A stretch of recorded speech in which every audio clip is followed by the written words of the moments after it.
Do you ever feel uncomfortable selling your products or your services? Do you ever feel that you're being maybe a little too pushy or you sound like a sleazy salesperson? Well, if you're uncomfortable selling, I'm going to help you today. My name is Eric F. King, and if you haven't subscribed to my channel, definitely subscribe so you get videos like this every single week. So let me give you 4 tips to help you become a master salesperson.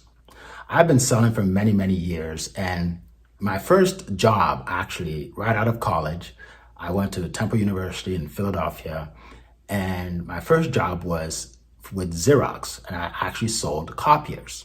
And at the time, we were trained to sell the copier and to sell supplies like paper, toner, things of that nature. But when I started, I wasn't that good. I found it hard to sell the copier. I found it hard convincing someone to buy something that they already have, especially if they've already have a Canon copier or Minolta or, something like that. I found that difficult. So I never even got to the supplies. But then I heard you always want to find a mentor or a coach. So that's number 1, find a mentor or a coach. So what I did is I went up to a guy named Brian.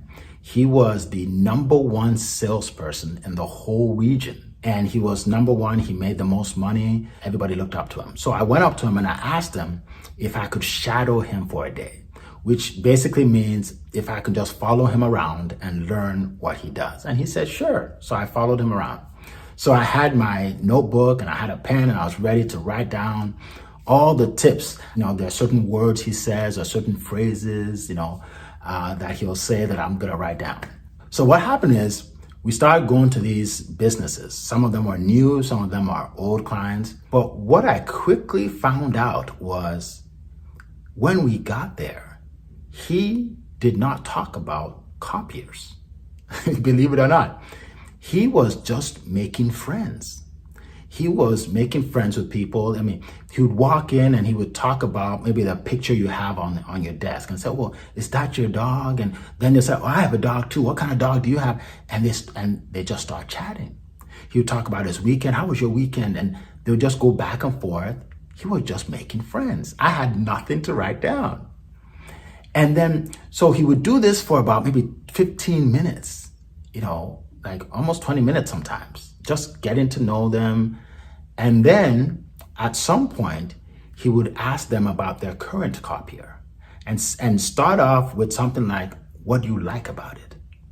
And usually people didn't really like a whole lot about their copier. And then he'll say, what don't you like about it? And oh my goodness, that's when people start saying, it jams a lot. It breaks down, it does this, it does that. And that's when he would magnify the problem and say things like, oh, wow. So when it jams, what do you guys have to do? And then they'll say, well, we have to call them and then we have to wait. And then he'll say, whoa, really? So how does that affect your business? And they're like, oh my God, let me tell you how it affects our business. And he would just ask questions and learn more and more and more about their problems. And then later on, he would take out the order form and then he would say something like, based on what you guys have told me, this is the copier I'd recommend. And he'll go ahead and tick off the copier he would recommend that they buy. And then he'll say, based on the number of employees you have and the problem that you said you're experiencing, this is what I would recommend. And then he'll say, what I'll do for you is I'll go ahead and order some toner for you because you'll probably need like 6 months of toner. So we'll go ahead and order that for you, and he'll tick it off.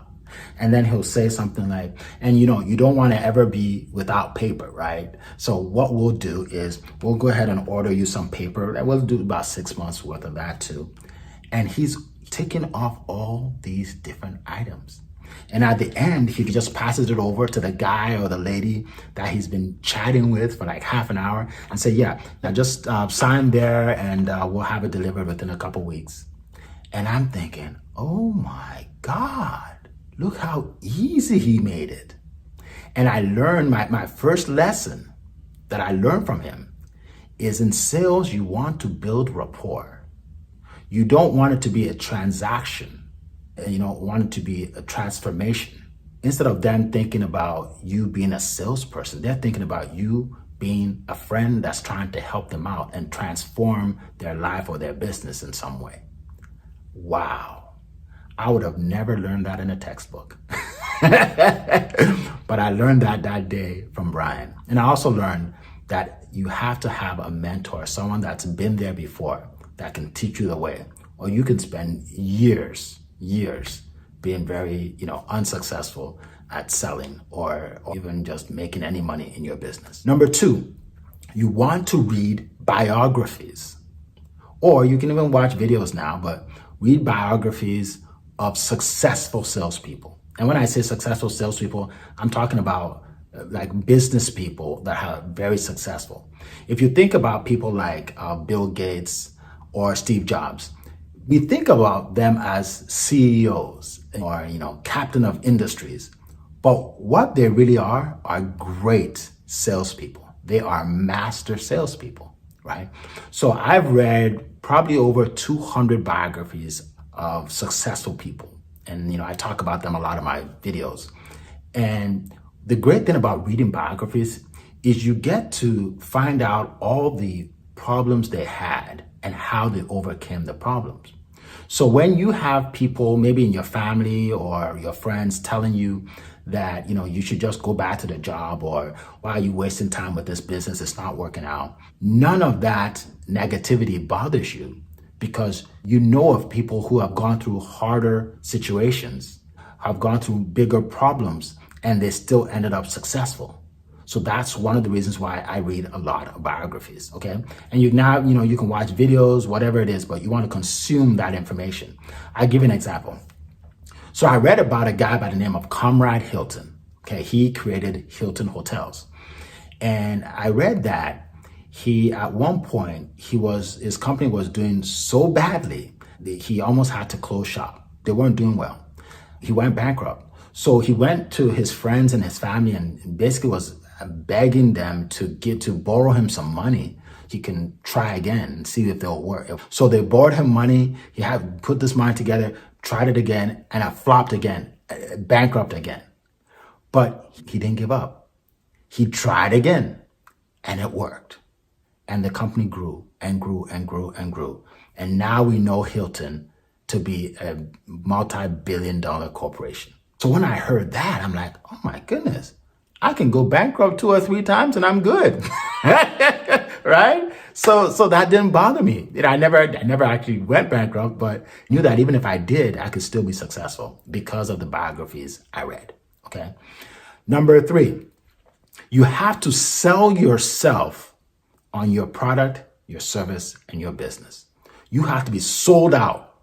You know the benefit and how it helps people, that nobody can talk you out of it. Because here's what happens. When you're talking to people, some people will say no. But then some people will take it a step further. And in order to justify their no, they feel that they have to tell you how bad your product or service is. Sometimes they'll even advise you to stop selling it or to get out of the business totally. And if you're not sold on what you're doing, you will just quit. So you have to be sold on it. And then lastly, you have to be proud of being a salesperson.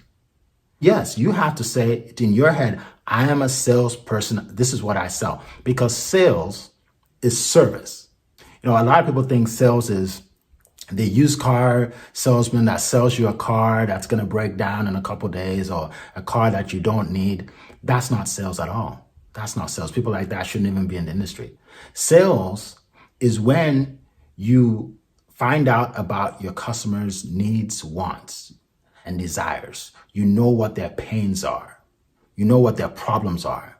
And then you find the product or the service that will solve their problem. That's a salesperson. And once you believe in what you're doing and you're proud about what you do, your sales will go through the roof. All right. So if you learned something today, definitely like, share, and subscribe. And I look forward to seeing you in the next video. Make it a great day.